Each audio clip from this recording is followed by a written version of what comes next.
back for another monthly session of questions and honest answers. Yeah, good.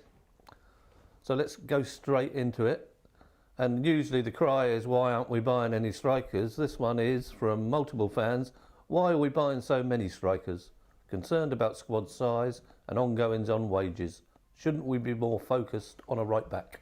Obviously, decisions on what are priorities within the squad rest plain and simply with the manager. You know, we just support him in additions he wants to make, or on the other way, you know, outgoings that he's looking to get out to fund that.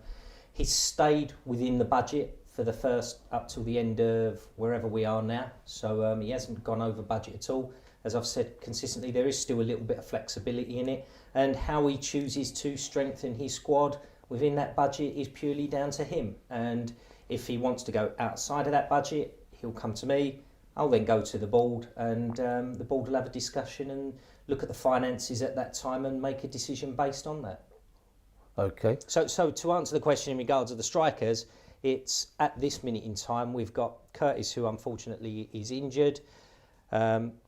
Nicky, who's just come in, and you know he's a project. He's come from non-league. It's going to take him a while to settle. And then the remaining three is obviously Michael, Connor, and Noel. And you know, I'm sure that Paul will alternate them as the season progresses. Okay, multiple fans again. Great to see Christian Burgess get involved with the community on his own initiative on Saturday, and served as great recognition for him as well as the club.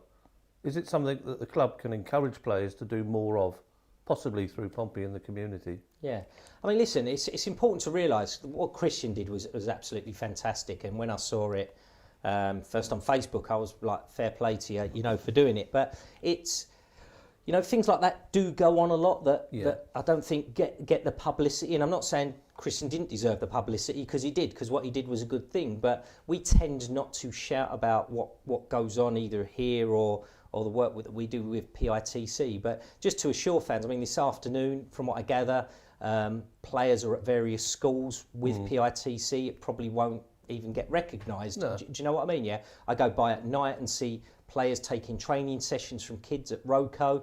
You know, 11 players so far been at supporters meetings. 11 players, as you said to me earlier, have been at supporters meetings this year. And you know yourself, because you're in the office with me, John, that we never ever turn down a request from any community entity that requires a football player, as long as obviously they're not training it and it's not at the weekend. You know, I mean, obviously that we can't accommodate them. But if the players are free, they are only too willing to go and do things in the community, as they currently do already. It did cause a bit of a mini news sort of tremor. Which I found quite funny, Is that something about the stereotype of your modern footballer? Yeah, I think it is. I think that there is a general perception that football players are aloof. You know, they get off the coaches now with their headphones on. They don't take any time to interact with supporters or the paying public, let's say. You know, but you know, I don't think we can level that at these group of players. No. This group of players are absolutely second to none. Probably the best I've ever worked with in how they engage with supporters and the work that they do in the community generally. Okay, Chris on Facebook. Any truth to the rumour that the floodlights will be removed to make room for North Stand alterations or investment? I think there's two sort of points there. There's no plans at this moment in time to take the stanchions down that used to house the floodlights. However, if there is to be in the future any work that goes on in the North Stand or possibly even the Milton end, then I'm assuming that they would have to come down to make way for any new, you know, project that might go on in either of them stands. Okay. Any possibility of away season tickets? Lewis on Facebook. We don't have an actual away season ticket, obviously, because that revenue goes directly to the away club, so we have no control over them finances. However, what we do say is if any fan that wants to commit to every single away game and prepay for the tickets as soon as they come out in advance, and we do operate a scheme where supporters can register for that, and I believe we've got a few hundred people that already do it. So they are then guaranteed an away season ticket, as long as obviously there's sufficient numbers at that particular game. But yeah, if they're committed to every single game, we can put them at the top of the queue. Yeah. Ed on Twitter. Will there ever be a discount for season ticket holders on Pompey Player? You can never say never. But as it stands, Pompey Player is administered by the Football League, so it's completely separate from the club. Obviously, we get indirectly the revenue from it based on how many subscribers we've got, but the margins are so slim on it. To do a discount would virtually make it like not feasible economically to do it. Okay. Maxwell on Instagram. Have there been any offers for any of our players this month? I think it's fair to say there's been interest in a few of our players. You know, very, very tentative. You know, would you be interested in that? Would you be interested in this? You know, as always, it will come via myself or Paul, and we speak to each other. But there's been nothing of any real serious note that we've had to think about longer than probably 1 second. Yeah. Does that surprise you? No, not really. Not really. I think it's very difficult because clubs tend to prey on weakness, and other clubs know that, you know, we're in a relatively good place at the moment, and there is no need for us to sell. And we'd only sell if the deal was right for the football club and not from a position of weakness. Okay. Paul on Facebook struggling to understand the logic, and that is the logic behind Ben Tollitt's permanent move to Tranmere. Wouldn't it have made more sense to extend the loan and bring him back at the end of the season? If it was to reduce numbers, surely there are other options ahead of a young lad with potential to get rid of. Again, completely down to the manager. I think the difference between a loan and what happened with Ben at Tranmere was we did get a transfer fee. And obviously that frees up money then to do other things within the squad. We've got good sell-ons as part of that deal. We did get, as I say, a transfer fee. And I think with Jamal coming in, it was felt that Ben needed to get out and play regular games, and you've got to be fair to the lad as well. You know, he doesn't want to be specifically consistently playing under 23 games at his age. And there was the opportunity. He comes from Liverpool, so we always try and be fair with the players as well. And Ben was up for the move as much as we were, so it just fitted well for all parties. And multiple fans say, justify the loaning out of Milan Lalkovic.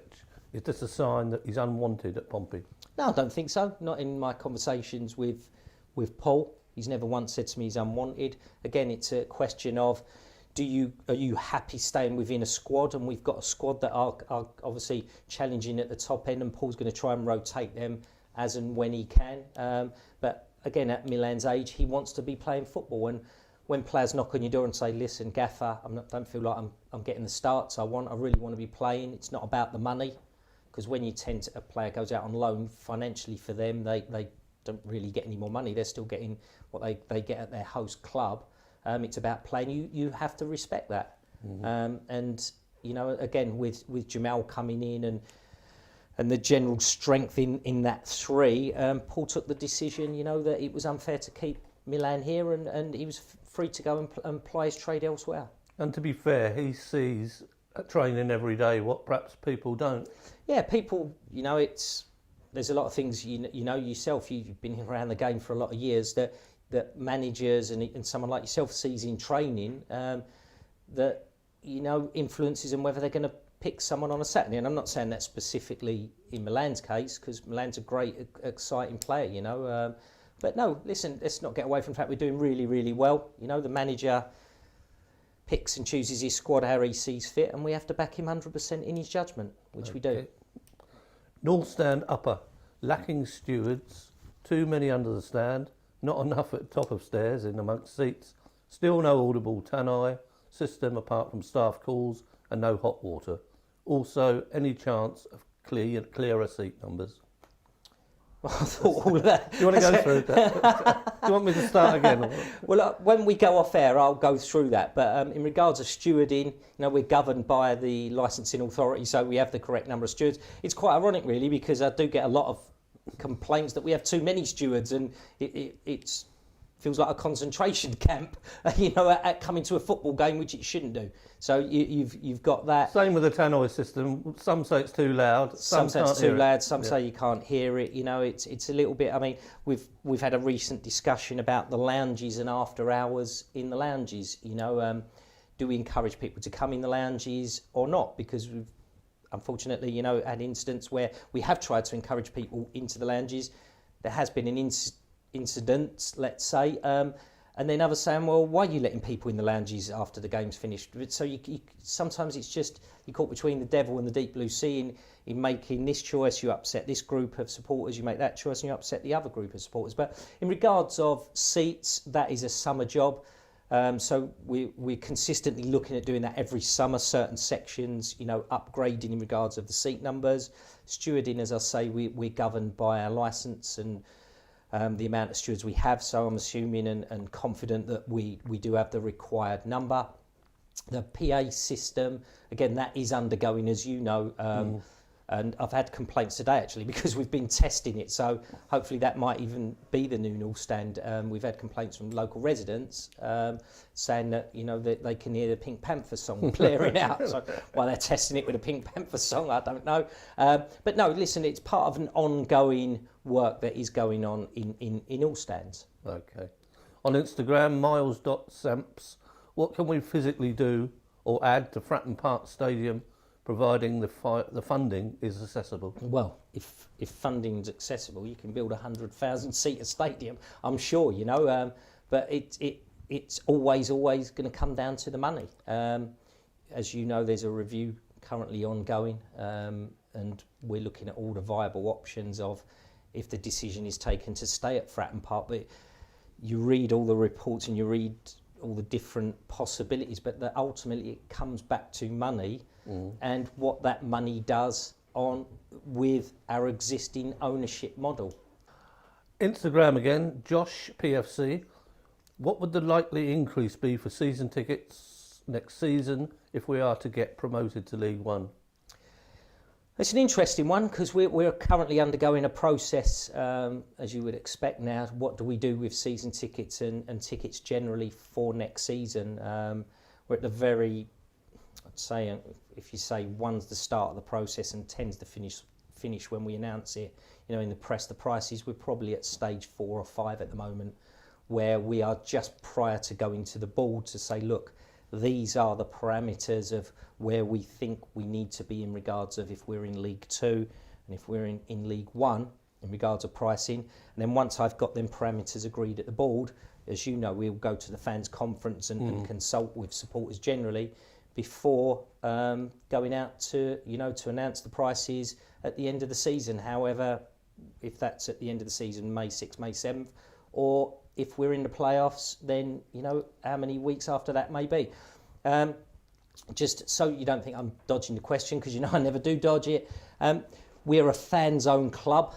Getting promoted to League One will place a lot more burden on us financially in what we will need to compete. So I would assume there would be a rise, and bearing in mind we've had 4 seasons now where we haven't increased season ticket costs effectively. If we then go into League One, supply and demand and going up to that level and being able to complete will dictate the fact that prices will have to go up, Johnny. Yeah, and right on the back of that, Ollie Grand, and would one be able to get one slightly cheaper if you have one this year? I don't think so. I mean, I think you've got to be careful. Keeps cutting our one single revenue source that gives us a competitive advantage over clubs, especially at this level and a lot in League One, is the fact that our gate. Now, if we start butchering our gate receipts either via season ticket or match day revenue, then we lose that competitive edge. And really, supporters who own the football club, whether you're shareholder or not, we all class ourselves as owners of this great football club. And it's important that we utilise any opportunity to try and get revenue in to give us that competitive advantage. That's not a negative, in my opinion. That's a positive. We don't have a rich owner I can ring up and go, can you put a couple of million in this year, to cover the shortfall? Our shortfall's made up via our fans, and we're not asked. There's been no share offering for for the last 2-3 years. You know, we've not gone externally and said we need more money coming in to fund the running of the football club. So the only way we can continue to sustain the running of the football club and compete as high as we can is by when there is an opportunity to get money in, i.e. commercially or via season ticket sales or match day sales, we use that opportunity to maximise revenue, and that's what we will be trying to do in the summer again. One from me. Oh, go on. Don't tremble. What did you do last Saturday? Oh, well, I can't even remember. My brain's gone. Where did I go last Saturday? I went into Gunwolf, went to Las Iguanas, had little tapas with Elaine, which was nice because you'd never normally see Elaine, we should say, is your wife. Elaine's my wife, for those of you who don't know. Went home and then watched these football scores coming in. And read about Christian Burgess. Did he catch you on? We all read about Christian Burgess. Did it catch you on the hop a bit? Yeah, it did. Yeah, it really did. I mean, it caught me on the hop. I mean, I knew on the Saturday morning, really, that there was going to be an issue. And as I think I said in the news, that I was confident all the way along that Crawley were doing their best to get the game on. I thought the only thing I'll say is that at 9 o'clock when the initial pitch inspection took place, I thought that they might have give it till 12 to see, but as Kelly said when I spoke to her, their equivalent, my equivalent at Crawley, she said, Mark, listen, the weather forecast for today is identical to yesterday. There were areas of the ground that were just rock solid.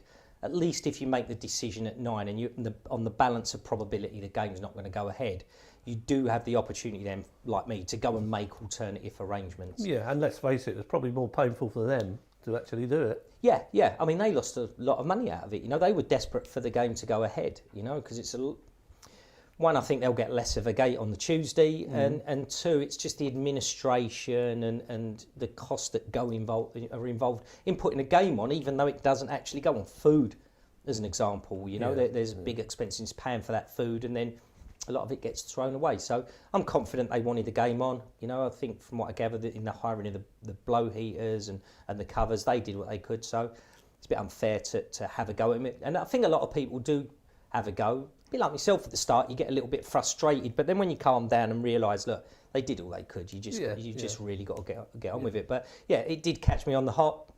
If you know you got a free Saturday, you can go and obviously plan in advance. But when you don't, and it's like 9:30, and then it happens, it's like, well, what do we do today? So you end up staying, I think the Big Bash was on that Saturday, so I ended up staying in my pyjamas where I'd normally be getting ready. It's rather nice watching results come in. It was, yeah, especially the Carlisle result. That was a nice one to watch coming in. But no, it was good. Some of the others weren't so great, but yeah, it was good watching the result and just looking at things from an outside perspective for the day, because you never normally get that chance. As always, thank you. All right, thank you, Johnny. Cheers.